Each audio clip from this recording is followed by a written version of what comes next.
When we open up our Bibles to John chapter 8 verse 44, it reads there, "You are of your father the devil, and your will is to do your father's desire.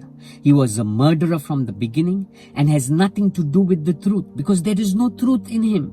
When he lies, he speaks out of his own character, for he is a liar and the father of lies." There is no truth in him, and he's a liar and the father of lies. That's what the devil is. And one of the schemes of the enemy is to lie to you, to deceive you from the truth, to take you from what God has spoken over you to what he wants you to believe. And so many of us fall prey to all the lies of the enemy, those voices that speak to us, that constantly speak contrary to the word of God.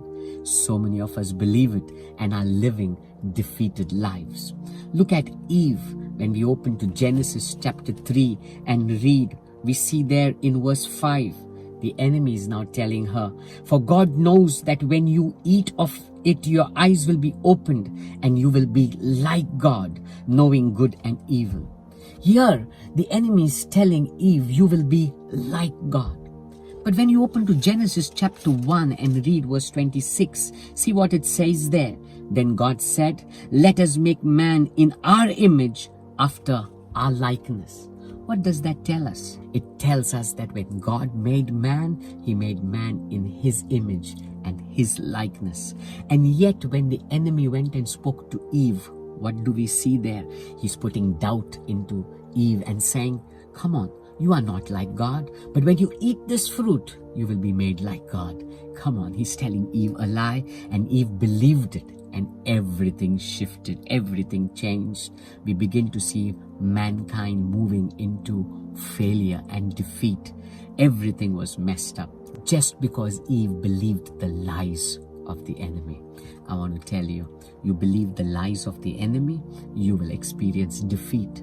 But if you begin to hold on to the truth, if you begin to hold on to the word of God, if you begin to hold on to whatever God has spoken and don't doubt it, you will begin to experience all that God has for you, that abundant life, the blessings, deliverance, freedom. You will begin to experience it.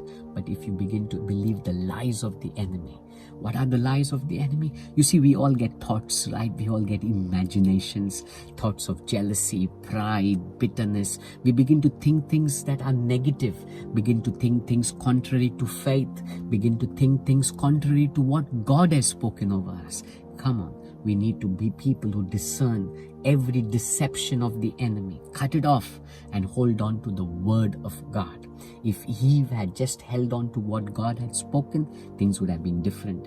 If you begin to hold on to what God speaks, things will definitely be different over your life. Stop believing the lies of the enemy. Know this, the enemy is the father of lies, and he's out there to keep making you doubt, keep telling you lies contrary to the truth, contrary to what God has spoken and declared over your life. If you believe it, you will move in a downward trend. If you reject it and hold on to the word that God has spoken over you, you will begin to see yourself moving from faith to faith, glory to glory. God bless you.